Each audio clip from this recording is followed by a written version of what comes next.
दौसा से इस वक्त की बड़ी खबर सामने आ रही है। दरअसल पंजाब केसरी की खबर का बड़ा असर हुआ है।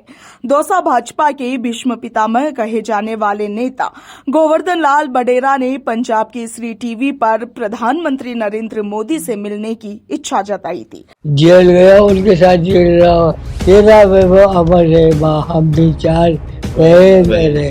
जो चाहता था वो ही हो गया, देश के प्रधानमंत्री अपना हो गया। ये 1952 में तो श्यामा प्रसाद मुखर्जी के साथ जेल में रहे थे, कच्छबुच जेल में ये जेल में रहे थे। उसके जो लेटर उन्होंने जेल से लिखे थे, ये लेटर सारे हमारे पास आज भी सुरक्षित हैं। तो इनको जेल में बंद कर लिया गया था आपातकालीन के टाइम पे। पहला अधिवेशन बम्बई भी हुआ था, वहाँ भी गए थे। भाई हमारी तो ये तमन्ना है, मोदी जी इस रोड पे आए हैं तो बाबूजी से एक बार अगर ये मिल लें तो हमारा जिंदगी का सारा सार्थक हो जाएगा। इससे बड़ा हमारे लिए कोई तीर्थ नहीं है।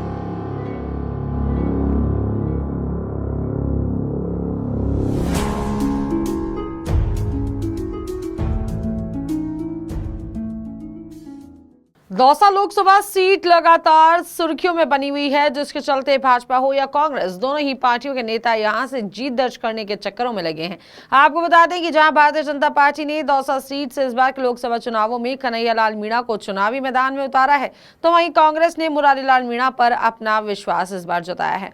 और चुनावों की तारीख जैसे जैसे नजदीक आती जा रही है, इसी कड़ी में कोई भी पार्टी अपने जीत दर्ज करने के प्रयासों में किसी भी प्रकार से कोई कमी नहीं छोड़ना चाहती। इसी कड़ी में आपको बता दें कि प्रधानमंत्री नरेंद्र मोदी 12 अप्रैल को दौसा लोकसभा सीट के लिए कन्हैयालाल मीणा के पक्ष में एक रोड शो करेंगे। इस दौरान सबसे रोचक बात यह है कि रोड शो से पहले दौसा बीजेपी के भीष्म पितामह कहे जाने वाले और नेता गोवर्धन लाल बडेरा ने प्रधानमंत्री नरेंद्र मोदी से मिलने की इच्छा जाहिर की है। गोवर्धन लाल ने जनसंघ के समय से भाजपा के सच्चे सिपाही रहे हैं और पंजाब केसरी राजस्थान के पत्रकार एचएन पांडे से उन्होंने खास बातचीत की है। क्या कुछ बोले हैं बीजेपी के भीष्म पितामह, देखिए इस वीडियो में। 12 अप्रैल को दौसा में प्रधानमंत्री नरेंद्र मोदी का रोड शो इसी रास्ते से निकलेगा और इस समय हम खड़े हैं दौसा के उस शख्स के आगे जिसे बीजेपी का दौसा में जनक कहा जाता है, यानी कि भीष्म पितामह कहा जाता है। जनसंघ के समय से गोवर्धन लाल बडेरा भाजपा से जुड़े हुए थे और जब भाजपा जनसंघ के बाद भाजपा का निर्माण हुआ तो लगातार भाजपा के सच्चे सिपाही रहे हैं। हालांकि इस बात में कोई अतिशयोक्ति नहीं है कि भाजपा ने आज तक गोवर्धन लाल बडेरा जी के परिवार को कुछ भी नहीं दिया है, लेकिन वो भाजपा के आज भी सच्चे सिपाही है। कई तरह की उनके साथ भाजपा की और भाजपा कार्यकारिणी की यादें जुड़ी हुई है। 12 तारीख को प्रधानमंत्री नरेंद्र मोदी इसी रास्ते से गुजरेंगे। उनकी इच्छा है, यानी कि गोवर्धन लाल बडेरा जी की इच्छा है कि दौसा होकर जब प्रधानमंत्री नरेंद्र मोदी उनके प्रतिष्ठान के आगे से गुजरे तो उन्हें कुछ देर उनकी मिलने की इच्छा है। इसी के साथ उन्होंने कहा है कि तेरा वैभव अमर रहे, माँ हम दिन चार रहे ना रहे। अब इसके बाद में देखने वाली बात होगी, प्रधानमंत्री का काफिला जब इस रोड से गुजरेगा तो क्या प्रधानमंत्री नरेंद्र मोदी भाजपा के पुराने कार्यकर्ता गोवर्धन लाल बडेरा जी से मिलकर निकलेंगे या उनका रेला सीधा आगे निकल जाएगा। ये सब 12 तारीख को स्पष्ट हो जाएगा। पहना देगा और क्या पहनाओगे? दुपट्टा बीजेपी का। क्या कहना चाहोगे मोदी जी मिलेंगे तो? मिल गए पुराने तो ये मोदी से पहले, प्रधानमंत्री बनने से पहले कभी मिले थे क्या आप किससे? मोदी जी से? मिलता ही नहीं, मैं से कौन मिल लो, मैं तो सारा नेता मिल लिया। एक भी नेता किसी वो ना मिलो तो मोदी से मिलने की इच्छा है? मिल जाएगा। मिल लोगे? कब आ रहा है आपको पता है क्या? कब आ रहे हैं मोदी जी? अब मेरी अब शक्ति नहीं है जो। तो पहले आप जैसे मोदी जी के साथ में बीजेपी में आपने कभी काम किया है तो अटल बिहारी वाजपेयी, अडवाणी या और किसी बड़े नेता के साथ में, श्यामा प्रसाद मुखर्जी के साथ? सबके साथ जेल गया, उनके साथ जेल रहा। कहाँ पे याद है कुछ? कहाँ गए थे जेल में? गुजरात में गए थे क्या जेल में? कभी गुजरात गए थे जेल में?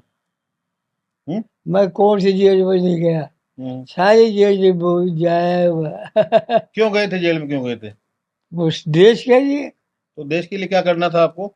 जो पार्टी चाहती। पार्टी चाहती थी तो पार्टी क्या चाहती थी? जनसंघ थी ना उस समय, तो आपके समय तो फिर बीजेपी हुई। कैसे कैसे क्या हुआ था? ऐसे ही हुआ, याद याद है। जो याद है आपको धुंधला धुंधला सा, नहीं है याद? तो मोदी जी से मिलने की इच्छा है, कुछ कहोगे मोदी जी से? क्या कहोगे? कह देगा राम राम और क्या।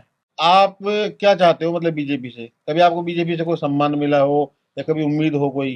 मुझे मैं रहूंगा तो भाई पार्टी बढ़ गई, पार्टी का नहीं चाहिए परदेश के बाद सभी चाहिए बाकी चाहिए।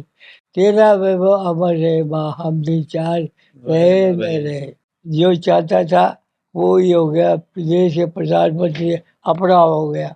बढ़ गया और क्या चाहते हैं। गोवर्धन लाल बड़ेरा की बात की जाए तो बीजेपी के प्राथमिक सदस्य रहे हैं। इन्हीं के समय जनसंघ का जन्म हुआ था, जो बाद में भाजपा के नाम से पहचानने लगी। जनसंघ के समय से भाजपा के इस नेता ने दौसा में बीजेपी के लिए अपनी खुद की भीष्म पितामह वाली पहचान कायम की। हालांकि सक्रिय राजनीति से दूर इस नेता ने कभी भी पार्टी से किसी भी तरह की कोई उम्मीदें नहीं पाली, जिसका परिणाम यह है कि पार्टी ने भी इन्हें सक्रिय राजनीति में आने का मौका नहीं दिया। अब वे चाहते हैं कि अब की बार भाजपा के 400 पार का निशान बनाते हुए एक बार फिर प्रधानमंत्री नरेंद्र मोदी देश की सत्ता की बागडोर संभालें।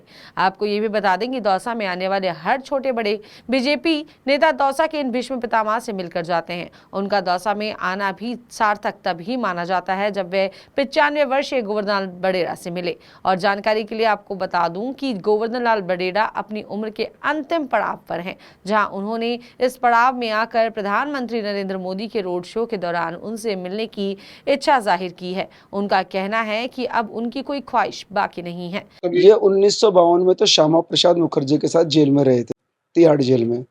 उसके बाद 1963 में विजय राजे सिंधिया जी की माताजी दौसा आई थी, तब वो गाय का दूध पीती थी। मेरा तो जन्म भी नहीं हुआ था, पर जैसे मेरे पापा बताते हैं उस समय उनको दूध वूध पिलाए थे, घर पर रहे थे। 1968 में मेरा जन्म नहीं हुआ था। सदनवाड़ी कच्छ जेल में ये जेल में रहे थे। उसके जो लेटर उन्होंने जेल से लिखे थे, ये लेटर सारे हमारे पास आज भी सुरक्षित हैं।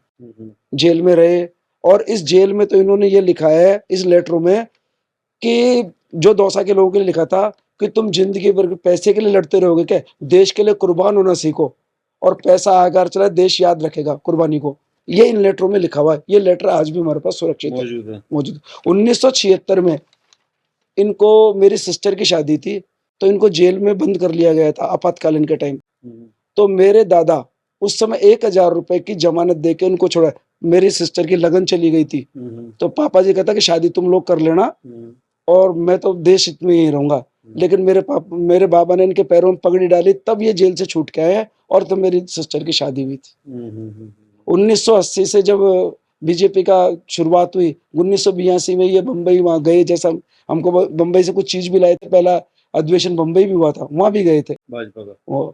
और अटल बिहारी वाजपेयी जी जब 13 दिन के लिए प्रधानमंत्री बने थे, उसके बाद उन्होंने शपथ खाई थी कि जब तक वाजपेयी जी प्रधानमंत्री नहीं बनेंगे तब तक मैं नंगे पैर रहूंगा। और ये नंगे पांव रहे, और जब वाजपेयी जी ने दोबारा प्रधानमंत्री की शपथ ली, तब इन्होंने पैरों में चप्पल पहनी। कभी मिले हैं ये वाजपेयी जी से? नहीं, अडवाणी जी से तो ये सब, एक बार दौसा में अडवाणी जी की सभा थी, तो ये एज ए कार्यकर्ता बैठे थे, तो अडवाणी जी ने स्टेज पे इनको बुलाया था कि बड़ेरा जी आप पहचान गए। और जो गदरवाड़ा मल्लापुरम का वो जेल हुई थी, केरल में आंदोलन हुआ था, वाजपेयी जी ने किया था, बाड़मेर में, मल्लापुरम केरल में, वहां भी जेल में गए। अभी बीजेपी से कोई तमन्ना, जैसे ये पुराने नेता हैं? भाई हमारी तो ये तमन्ना है, मोदी जी इस रोड पे आए हैं तो बाबूजी से एक बार अगर ये मिल लें तो हमारा जिंदगी का सारा सार्थक हो जाएगा। इससे बड़ा हमारे लिए कोई तीर्थ नहीं है।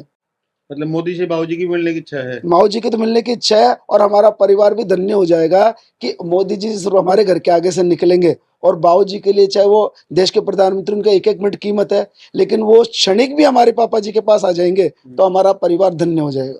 अब 12 अप्रैल को प्रधानमंत्री के रोड शो के दौरान देखने वाली बात यह होगी कि मोदी का रोड शो जब गोवर्धन लाल बड़ेरा के प्रतिष्ठान से आगे होकर निकलेगा, तो क्या मोदी भी भाजपा की परंपरा को कायम रखते हुए इनके उम्र के अंतिम पड़ाव की इच्छा को पूरा कर पाएंगे या नहीं कर पाएंगे, ये तो केवल आने वाला समय ही बता पाएगा। फिलहाल के लिए इतना ही। देखते रहिए पंजाब केसरी राजस्थान। नमस्कार।